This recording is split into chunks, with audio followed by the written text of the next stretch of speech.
13 округда 94 шайлоо участкасы бар. 13 округдагы жалпы жыйынтык жокко чыгарылды. Биз баягында айтып кеткенмин. Бүт мыйзам бузуучулук боюнча кайрылуулар, фактылар сөзсүз түрдө каралат. Мына өзүңүздөр азыр күбө болуңуздар. Туурабы?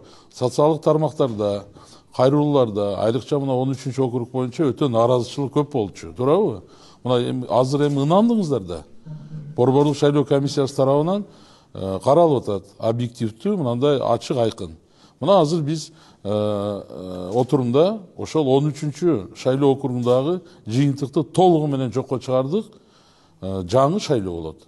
Ошол катышкан 14 талапкер кийинки шайлоодо катыша албайт. Бир нерсени бир кылгандачы бир системдүү кылсак да, оюбузга келгенде эле шак киргизип эле мыйзам кылып эле анан өткүзө бербестенчи. Мына 35 жылдан ашты мен мектепти бүткөндө. Мен виноватмын кыргыз тилин билбесем. Туура менде да күнөө бар. Окубадым мен. Россияда жүрдүм, Россиядан бүттүм. Азыркы балдар Англияда, Америкада, бүт Европаларда окуду. Аларда эмне күнөө? Эгиле бир системна bunga подход кылайлы. Мектепте биринчи окутайлы. Анан бүгүн эле мектептен класстан класска өткүзбөйбүз деген. Бул эмне деген балекет? Оюңарга келген эле кыла бересиңер бардыңар.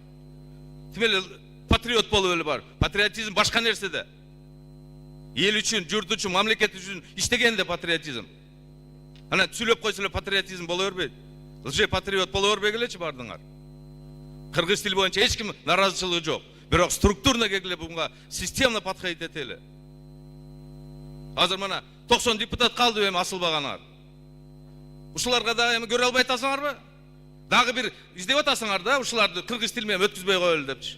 Дагы бир запрет коелу депчи. Токтоткула мындайыңарды. Башка улуттар деле жашайт биздин мамлекетте. Кыргыз тил туура, бийик биз үчүн. Биздин туубуз бар, кыргыз тилибиз бар, гербибиз бар, гимнибиз бар. Анын бардыгын биз сыйлайбыз.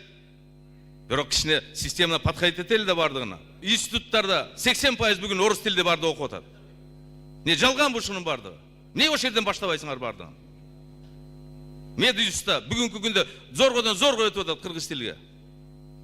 Биринчи окутайлы бардыгын кыргыз тилгечи, анан кыргыз тилди талап кылайлы. Бишкекте балдарыңар, өзүңөрдүн балдарыңар бардыгы орусча сүйлөйт. Кичине биягында карайлы да. Анан кыйын болуп эле кыргыз тилди, кыргызча окугандар бардыгар ушу маселени көтөрүп атасыңар. Мен деле кыргызча билем, сүйлөйм, мен коркпойм эчтекеденчи, бирок башка улуттарды сыйлап коелу. Рахмат.